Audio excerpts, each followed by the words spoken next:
Hi everybody, I'm Zena Awesome, and today I'm going to talk about negative self-talk. I've been writing notes and going over things and trying to figure out how I want to present this, and I want it to really come from my heart.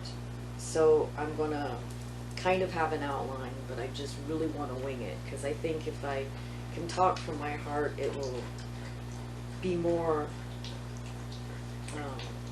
easy to identify with. Just like everybody, I have negative self-talk.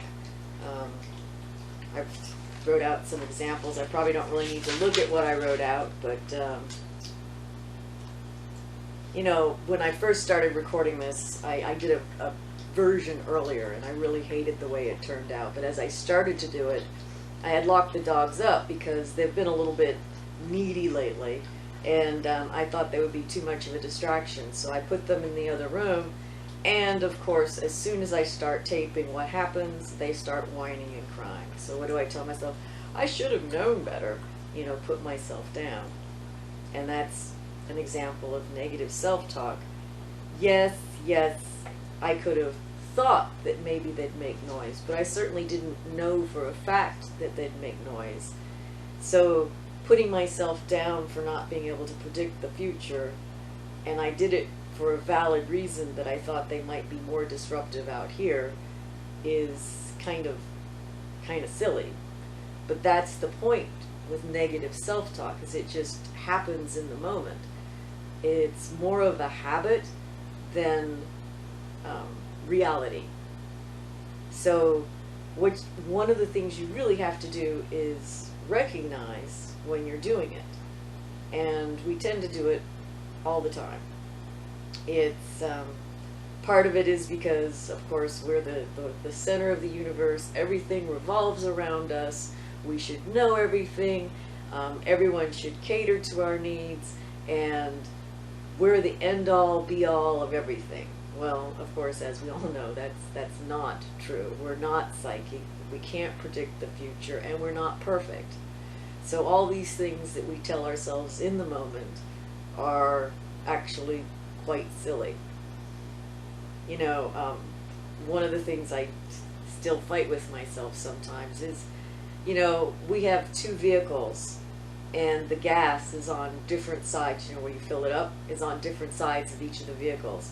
And so occasionally, not often, but occasionally I'll pull into the gas station and I'll pull the wrong side of the vehicle up to the pump. And what's the first thing that goes through your mind? Geez, I'm such a freaking idiot. Oh, and what are all these people going to think? Because, you know, usually you kind of have to wait in line to get up there, and now you got to get in and you got to drive around, and boy, what a fool. Come on. First of all, most people don't care enough about you to pay attention that you pulled in wrong and you're going to have to move. And second of all, you're human. You know, we make mistakes, and so it costs you an extra, what, 1 minute, 2 minutes? Not really a big deal.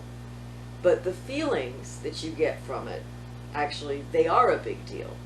Because once you tell yourself that you're an idiot and that you look stupid and all these things, all the hormones and the emotions that go with that have now been released. So now you feel that way, even though there's really no reason to. So identifying these things and nipping them in the bud when you have them are a great way to move forward and to be a more positive person in general. Because we all have these thoughts, they pop up all the time, and if you can recognize them, you can mitigate them. Here's some other examples of things that occasionally creep through my mind. All my health problems are my fault. If only, of course back to the if only I had controlled my weight. If only I hadn't had gastric bypass surgery. If only I had, and although it's true, to some degree, to other degrees it's not true, because I did try to control my weight. And I've had many people ask me about, with all the health issues I have, do I regret getting the gastric bypass surgery? And I often kind of say it changed my life. In so many ways. How can, baby, quiet down. How can I undo that? Where would I be? Would I be 300 pounds now and have a whole other slew of health issues? I can tell you that I absolutely believe that if I hadn't gotten the surgery, Van Dar wouldn't have gotten the surgery, and if he hadn't gotten the surgery, and if he'd been 350 pounds, 400 pounds, there's no way he would have been able to live through all the surgeries he had. His diabetes would have been more of a problem, he would have had more heart problems, some cholesterol problems, and he would have not have tolerated 5 surgeries, all the chemo, all the radiation, and he would not have lived for 3 years. So I have some health problems. Do they suck? Yes. But you can't go and do the what if game. That's just a rabbit hole, and it takes you nowhere. It's and often it'll even put you into the circular thinking or ruminating, where you just start going in circles and circles, and that's a bad place for your mind to be. So when you start having those thoughts, at least for me, my strategy is to think about the positive things.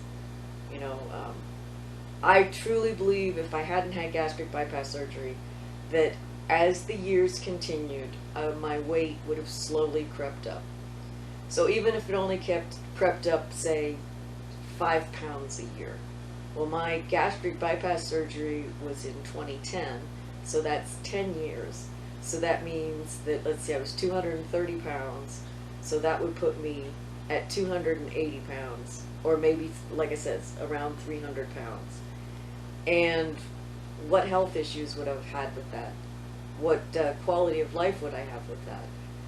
After my gastric bypass surgery, I really got into horseback riding.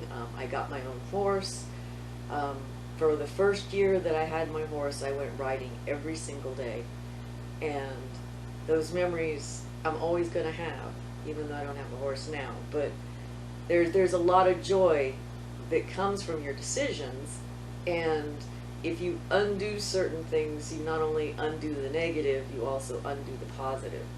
So thinking about the what if is just a bad place to go. It doesn't help anybody. It doesn't make anything better.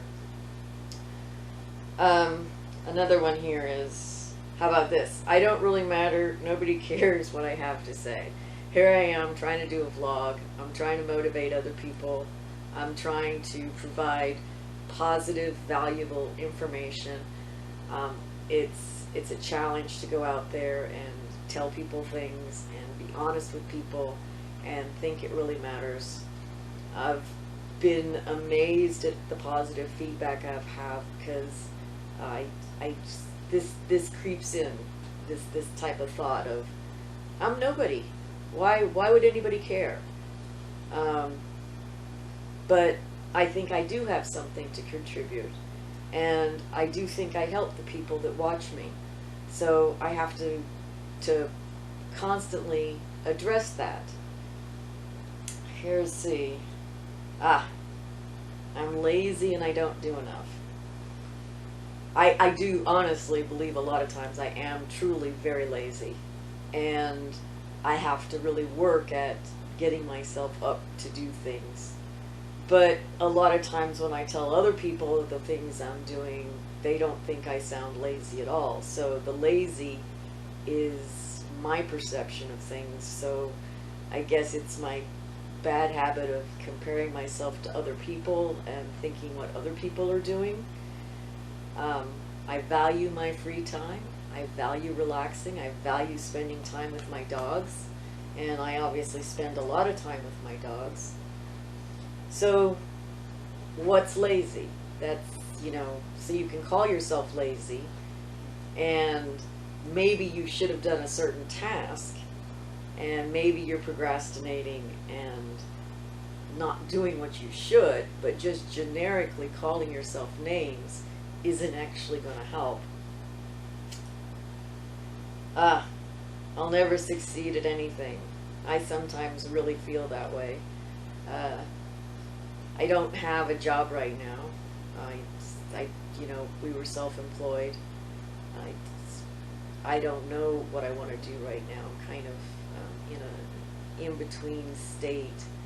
I know I could do a lot of things, but picking a direction and running in it has actually been really challenging. Piggy, quiet down. And it's real easy for me to just fall into the old thing of, because if you're not doing something, you can't do anything, and then you're just a failure. So why bother? The other thing is that I have a real fear of failure. I'm smart, I like to plan, I like to know the outcome. Of course, we all have that to some degree, but I tend to think that I am, because I'm smart, that I should do better. That I have a higher standard that I need to live up to than other people do. And again, this is kind of a negative self-talk that has to be addressed. Now, in one of the books I just recently did, I loved the idea of, it was self-compassion, a self-compassion book, and it talked about naming, actually giving your negative self-talk a name, which I did. I named my negative self-talk Cassandra. It's the name of a character from our Dungeons and Dragons games with my husband, and she had a certain personality that, to me, reminds me of the personality of my negative self-talk. So actually having given it a name, and when it's a more deep negative self-talk, I don't mean the little one of you stub your toe and you go, oh, I'm such an idiot, I should have had shoes on. Well, I don't wear shoes, so if I stub my toe, I don't have those thoughts. I wear shoes when I have to, but you'll notice in most of my videos I'm barefoot. Even when I'm outside digging and stuff, I don't like shoes. My husband hated that, by the way. He always thought I should be wearing shoes. But in the 31 years we were married, he never was able to get me to wear them. So when I have something major, like nobody wants to hear what I'm saying, okay, that's a thought that goes through my mind. I'm nobody. Why would anybody care what I have to say? I use the self-compassion to tell Cassandra that you're right. There's going to be a lot of people out there that don't care what I'm saying. Piggy, quiet down. There's a lot of people out there that don't care what I'm saying. But you know what? Some people do, and some people do find it motivational, and it makes some people feel better. And how do I know that? I know that through the feedback that I get through the comments people write on my videos. So that's, I have found, works really well for me. Piggy.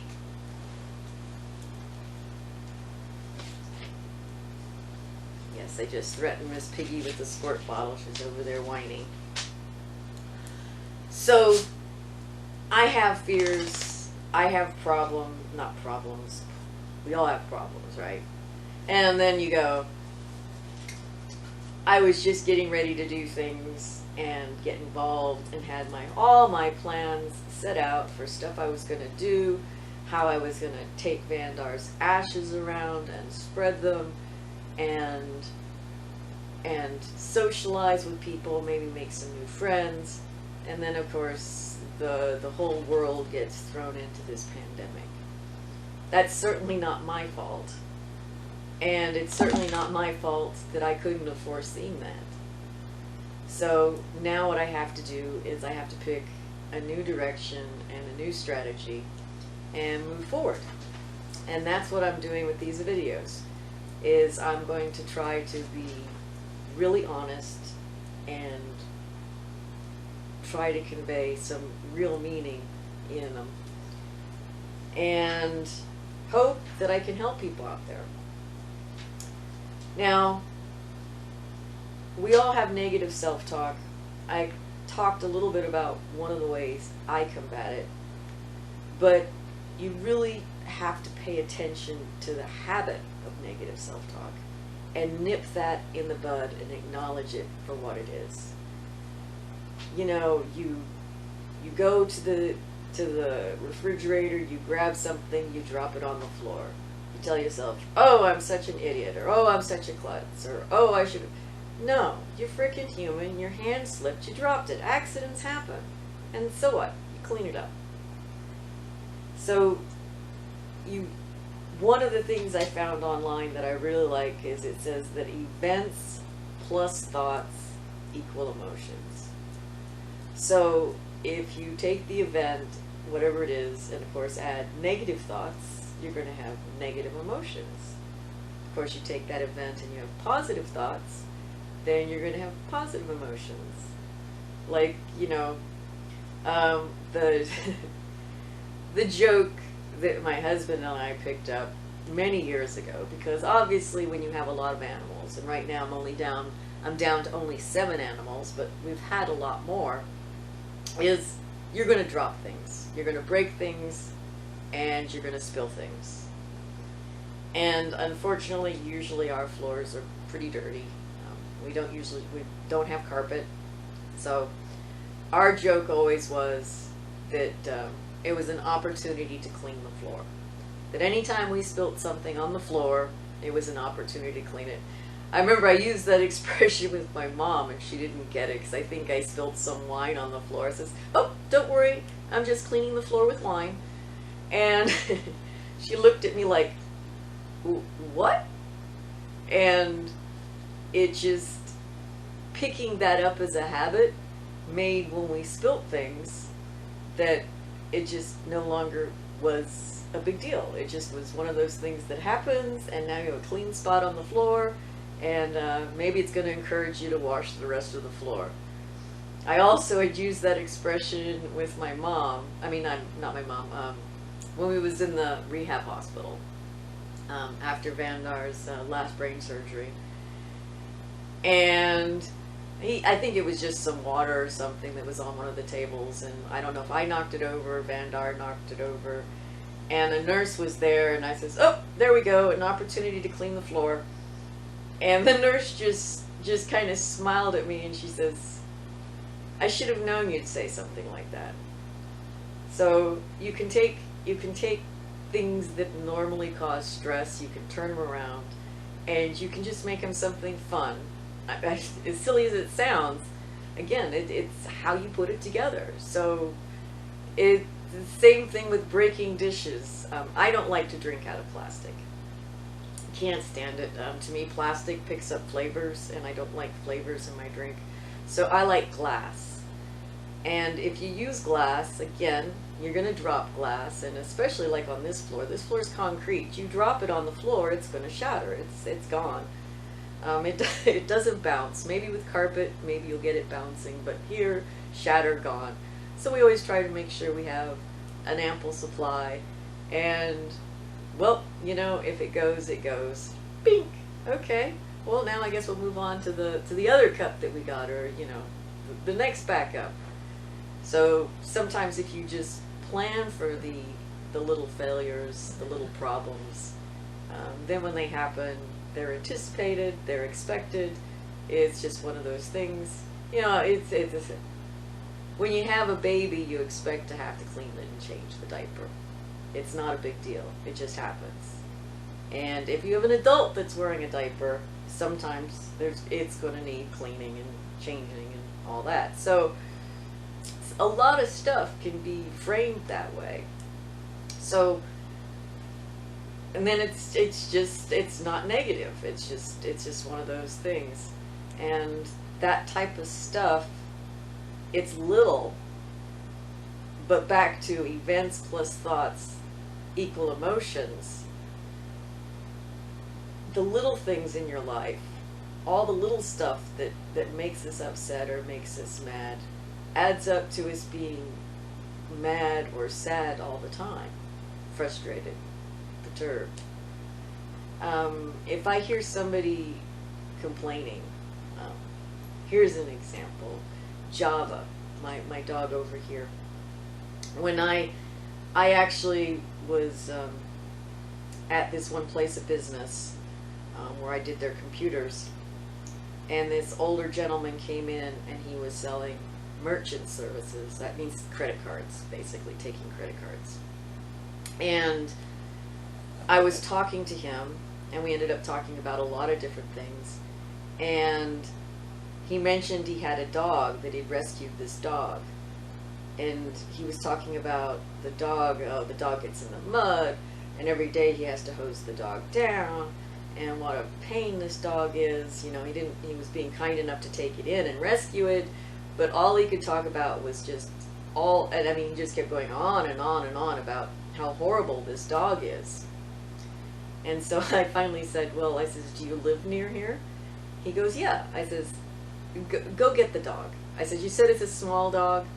He says, yeah, it's a small dog.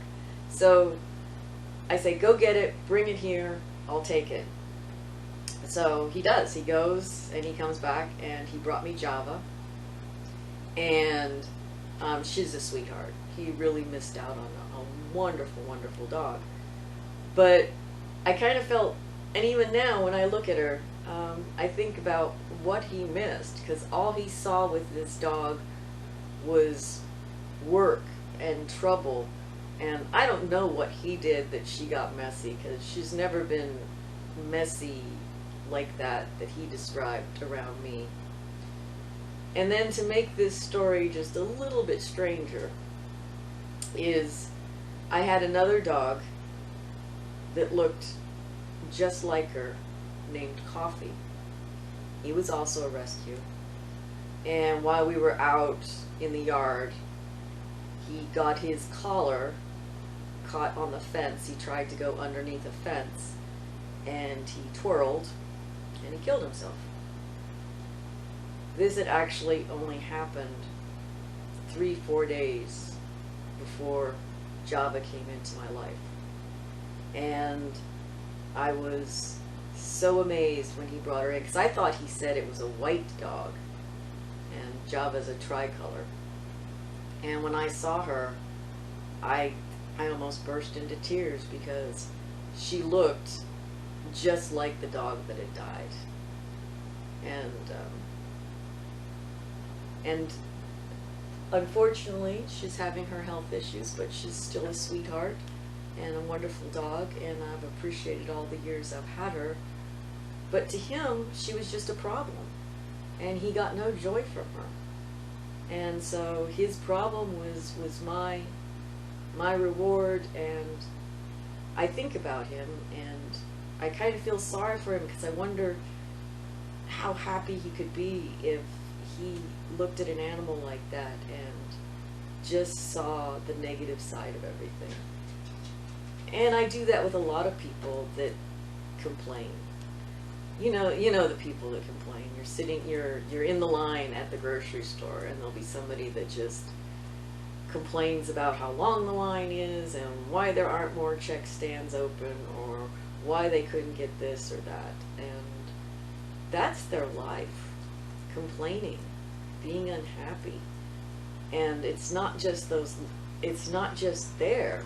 You know, when they go out to their car, they're going to complain about, oh, there was a ding on their car, or that they had to park so far away, or, you just know that that's what they do with their whole life.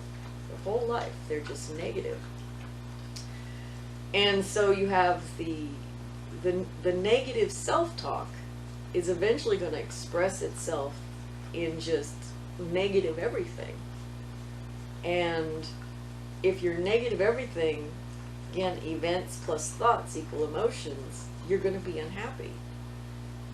You know, it's back to the glass half full or half empty. It's all perspective. I mean, I think, at least when I was younger, and I would be driving, I think when you're younger, you don't have quite as good control over your emotions. You haven't lived long enough to realize, just relax and take it easy a little bit. If you're in a rush or you're in a bad mood, you'll notice every single red light that you hit. And every red light that you hit, you're just sitting there seething. And then you hit the next red light, and then you hit the next red light, and you just amplify it. Whereas when Vandar and I would drive around, we often would listen to audiobooks or music. The van is really comfy. It doesn't always go super fast. It's really unstable in the wind, and the more it's loaded, when I say loaded, the more weight that's in it. So like if we were doing a lot of traveling and had a lot of supplies, it would wobble or oscillate more in the wind. And so in the state of Utah, the speed limit, believe it or not, is 80 miles an hour on the highways. I could seldom drive that fast. I'd be lucky to be able to do 70. So I'd be doing 70 in the slow lane, and I've got big semis just zooming by me.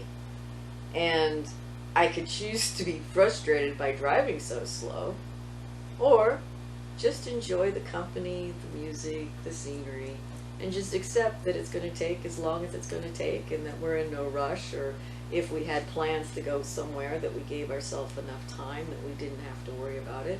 And it just really, it didn't matter. And I've really had to pick that up with traffic, because here in California, the traffic can really, really suck. See, there you go, negative.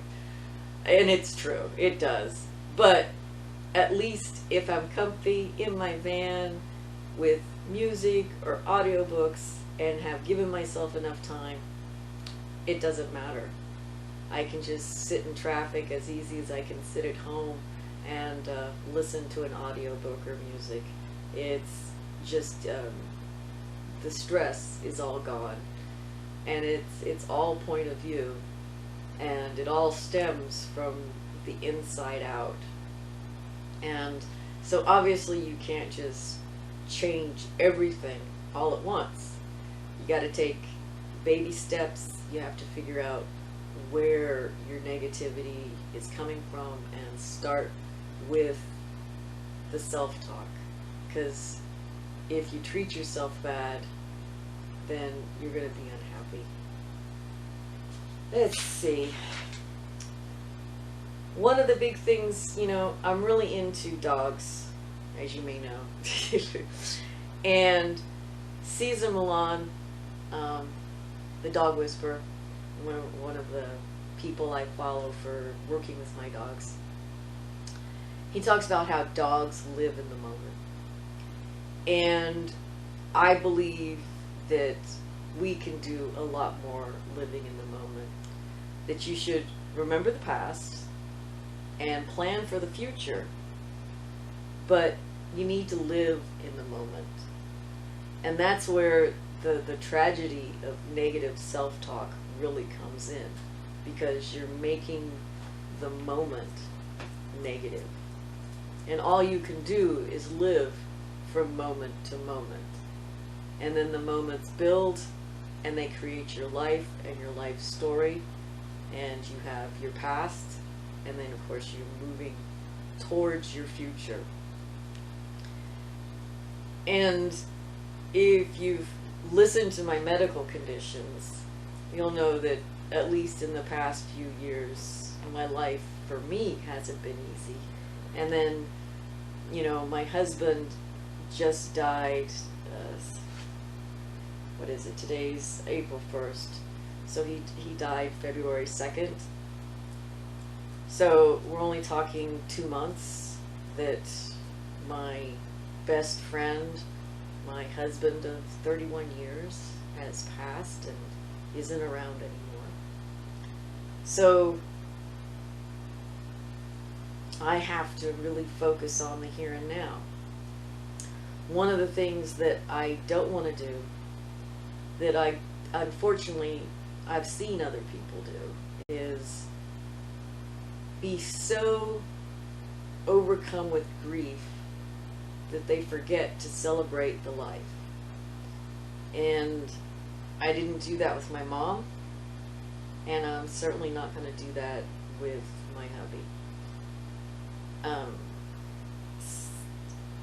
I talked to this one person, and to me it was just so, so sad. He talked about his best friend who died, and that his best friend had given him something, this piece of artwork, and that this piece of artwork brought him such sorrow that he had to sell it because he couldn't be around it. So all this person could do was dwell on the loss of their friend versus dwelling on all the wonderful moments they had with their friend. And again, I'm going to come back to that events plus thoughts equal emotions. So his friend's death, all he could focus on was the very end and the death. And because of that, every time he thought of his friend, it was negative. And I would never do that about my husband. We had many, many wonderful years together. Even with his cancer, we had a lot of great time together. And to try to say that because I lost him, that I can't have joy over all the time we spent together, that would be a travesty. That would be so sad. And yet, so many people focus on that. And so whenever my mind goes to that he's gone, I'm like, yes, he's gone. But you know what? He'd want me to move on. He'd want me to be happy. He loved me that much, that my happiness mattered to him. So I know that. And it's okay for me to feel sad. There's nothing wrong with that. But I can't let the sadness be inaction, or the sadness be an excuse for not finding other things to be joyful with in my life. So back to, you have the negative self-talk, which brings you down and then puts you in a negative mood, which then causes everything in your life to be seen through the poor me, I'm a victim, and life sucks view of life. And we can all look at that. I mean, everybody has challenges. I remember listening to Brian Tracy, and he said, no matter how well you're doing, that most people will experience some major setback about every 4 months, whether it be a health issue, a job issue, a car accident, or a car breaking down, that about every 4 months the world is going to turn around and kick you in the butt and throw a wrench in your works, and you have to overcome it. It kind of comes back to the saying that bad things happen to good people. You just have to move on. And the blame game doesn't help anybody. And even if it is your fault, because we're human, we make mistakes, you can make plans that it won't happen again, or you can change things. So I believe in living in the moment, enjoying now. That doesn't mean you don't plan for the future. This is also comes back to the Buddhist expression that you should live every day like it's your last, but also every day like you're going to live to be 100. And that's called cognitive dissonance, holding two opposite ideas in your brain at the same time. So I interpret that as live in the moment, but plan for the future. It's like, again, back with Van Dar's cancer. We refused to say he was fighting cancer, because with his type of cancer, there's no cure, and it's going to kill you. So if we fought it, we'd be losers. But what we could do is celebrate every day. and appreciate every single day we got, and make plans like he's going to live a long time. In other words, you know, you hope for the best, you plan for the worst, and you just move forward. And that's all any of us can do. So,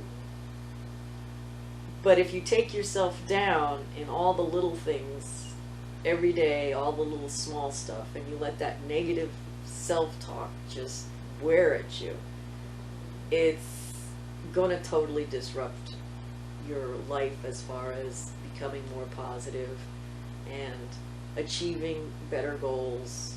I say better goals, that sounds, I'm a business major, so I tend to think of things in goals. I have an MBA, so with a focus in information systems, so I tend to think of things as problems to be solved and goals to achieve, and try to have quantifiable measurements to see that you're achieving them. So that's why sometimes this trying to talk about being happy, which of course is important and is also a goal, but it's abstract in so many ways, and yet so tangible in so many ways, because we tend to know when we're happy, but it's hard to quantify that we're happy. So you kind of have the opposing measure. You can't really measure it, but you kind of know it when you see it. But since you can't measure it, did you actually achieve it? So it's an ongoing thing also. It's not something you achieve once and you're done with it. It's living every day and taking every day as it comes, and appreciating yourself for who you are, and working on improving yourself in areas that need improvement, or even areas that you would think don't need improvement, but you don't know because you're not educated enough to know. So I'm also a believer in reading or listening to, I'm going to say, self-help, motivational books, or broadening your knowledge, educating yourself, learning more. Learning should be a lifelong ambition, because you don't know what you don't know until you know it, and then find out you didn't know it. That was always one of my arguments when I was in elementary school. Yes, very young. I actually used that. I says, I don't know what I don't know, so how do I study for a test if I don't know it?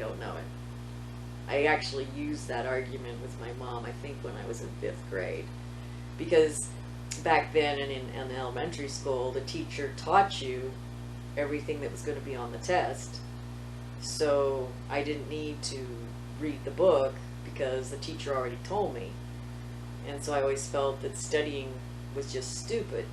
Now, if you take a college course, that's not so true, because a lot of times in a college course, they only teach part of the book, and then part of the course is your self-study of the book, and so there'll be things on the test that aren't covered in class. But when I was young, I didn't know that, and even now, it's still a true statement that you don't know what you don't know.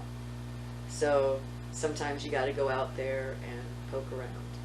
But negative self-talk is a really cornerstone for preventing negative self-talk. Now, you can't prevent it. Addressing it, either by correcting it right away or coming up with creative solutions for challenges you know that are going to happen. Another thing is just accepting, like with my dogs. My dogs are dogs.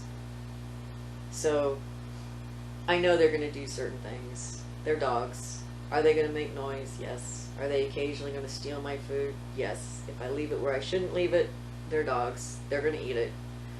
Are they going to have accidents on the floor? Yes. Are they going to get sick? Yes. Dogs are notorious for throwing up.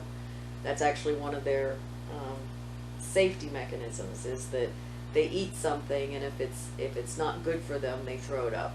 So it's actually a normal biological thing for them. So dogs will eat things. I don't know what they eat when they're out in the yard. They find things, probably dead lizards and stuff. But they'll come inside and they'll throw up for me. Yeah, you'll all do that, won't you? And so sometimes it's just accepting that they are what they are and not getting mad that you can't control it, not blaming yourself for their behavior. And then I'm always telling myself that the love and the affection that they give me is worth so much more than the troubles they cause. Okay, Piggy, come on. She's been very whiny, haven't you? I don't know why they're extra needy today. Oh, maybe I do. Bugsy had a pretty bad seizure last night. He's never had a seizure quite like that before. He was actually flopping around on the bed under the covers. Normally his seizures are far more partial, and he curls up. If you want to see, I actually have a video of one of his seizures. But last night he actually was flopping back and forth underneath the covers, and all the dogs started barking because they didn't know what was going on, and I was holding him, and it was definitely a pretty severe seizure. He seems to be fine today, though. So maybe that's why the dogs are a little extra needy today. Maybe that scared them. Who knows? They're just dogs. So I've kind of danced all around the topic of negative self-talk. I believe it's not a problem. It's something that everybody needs to learn to address. We all do it. We all do it just by habit. And you can't get rid of it, you can't just ignore it. It's going to be there. But you can take action to mitigate it, or correct it, or flip it around so that it's not negative, and at least get out of the habit of doing it. And most people logically understand that it's usually an exaggeration, it's usually, or even completely incorrect, or it's just where your mind goes, and you got to stop it. I say stop it. You can't just stop it, but you can correct it. And then, like I said, things like the breaking of dishes that are spilling drinks on the floor, just flip the way you look at it. I mean, because it's going to happen. I mean, there's a lot of things in life that you can't control.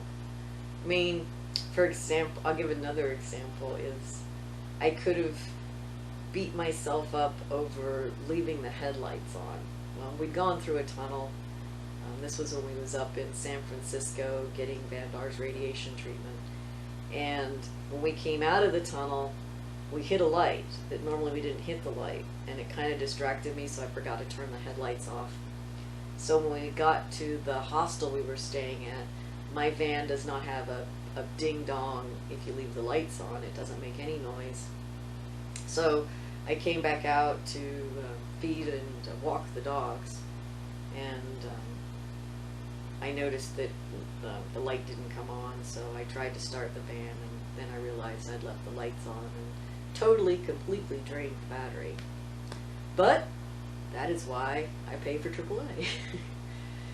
So, yeah, it was like, oh well, okay, it's a shame I did that. Yep, I'm human, I make mistakes. Call AAA. Because of where it was, it took them about an hour to come out, but I also was very thankful that I'd gone out in the afternoon and had found that problem, versus finding the problem in the morning when we were driving off for his radiation treatment. And even if it had happened in the morning for his radiation treatment, I'm sure we could have gotten the treatment later that day. But having found it the day before just meant that I didn't have to stress over it the next morning. And that's why I have AAA, because I have an old, unreliable van, and the AAA gives me peace of mind. And sometimes you just got to do things so that you don't stress some of the little stuff, because we will make mistakes. We're human. We all make mistakes. We're not perfect. And as much as I'd like to be, It's just not the way it is. So again, events plus thoughts equal emotions. So in that case, the event was I left the lights on and the battery drained, but my thoughts were, boy, am I glad it happened today, and all I have to do is make a phone call and I can get a jump. And so it was, my emotion was, well, it's a little of an inconvenience, but no big deal. Because he did tell me to go take the car out and drive it for a half hour because the battery was so low. So I went out and drove around and then came back. So again, not the end of the world. Whereas I could have blamed myself and told myself I was an idiot and that I shouldn't have done it and I should know better and I'm an adult and I've been driving all these. I'm human. We make mistakes. Get over it. Well, I have babbled long enough. I, in some ways, wanted this to be more organized, and then in other ways, I wanted it to come from my heart. So we will see what people think of this and see if this strategy worked. And again, for my own self-doubts, if it doesn't work, I can always try another way. So thank you very much. Please make comments. I appreciate you all, and I don't think you realize how important you all are to me, but thank you very much, and have a great day.